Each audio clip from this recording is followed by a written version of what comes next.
it was. I've told a lot of people, like, the last game we got beat by Angelo. A lot of times your last game, you're kind of frustrated, this or that in the season. Honestly, like when we finished that, when the final buzzer sounded, I was very satisfied with what we've been able to do this year. I mean, when you think what you mentioned there with the injury situation, with the unfortunate situation with Zam leaving us, and it just, these kids kept fighting. They never stopped, and could have quit, and could have, even in that last game. But these kids kept fighting the entire year.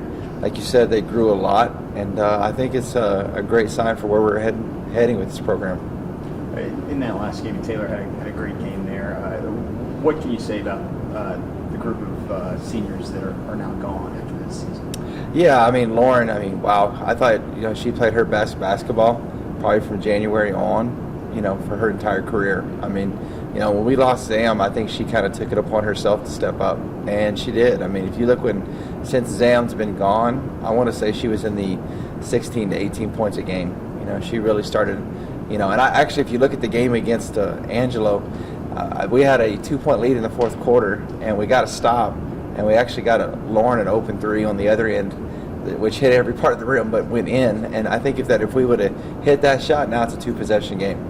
And you look around the country, I mean, of all the 8 seeds, like every 8 seed around the country got beat by 20 plus points. I mean, the fact that we were in that game there at the end is a testament to these kids, and nobody deserves it even more than Lauren with what she's been able to do this year. And so, gonna hate to lose her, but I mean that's kind of how it happens.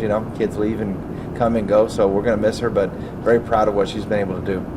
Obviously, it's fresh in your mind, but in terms of when you look at the future, a lot of the young players that got to get in, particularly near the end of the season, I mean, what's the future look like for y'all? Oh, I think it's very bright. I mean, you've got the kids that you mentioned coming back. We've already signed a young lady in the fall. I'm going to sign two or three more here in the spring. I think we got a chance to be right back where we were. Hopefully, knock on wood, we don't have the situation that we've had this year. But I think if we don't, we got a chance to be right back where we were a couple of years ago. If we keep up the consistency of what we've done. As you get ready for the offseason, looking at the transfer portal recruiting, what do you think are the biggest holes you need to try to fill? We need to get some. I mean, obviously, need to get some depth in the front court, the post position, which is usually every year. You got to kind of look at that. I think you always look for, is there a dynamic playmaker out there that you can find. The portal opened up for Division I's today, and it's already crazy. They already added an extra 2 pages to the portal. I mean, just because it's that much. I mean, and it's just the beginning.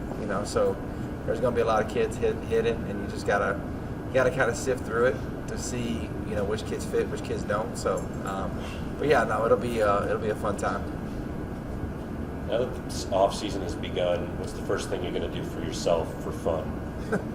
Well, actually, this last year I didn't get to participate, but this year my wife's family goes snow skiing every year, so we'll head up there this week. But actually, I'm still on the national committee for women's basketball, so Saturday I got to fly to St. Joseph, and then a couple weeks later go to Dallas, and it's just kind of come and go right now with all the stuff still going on. So, but it's a fun time, and we're excited about it.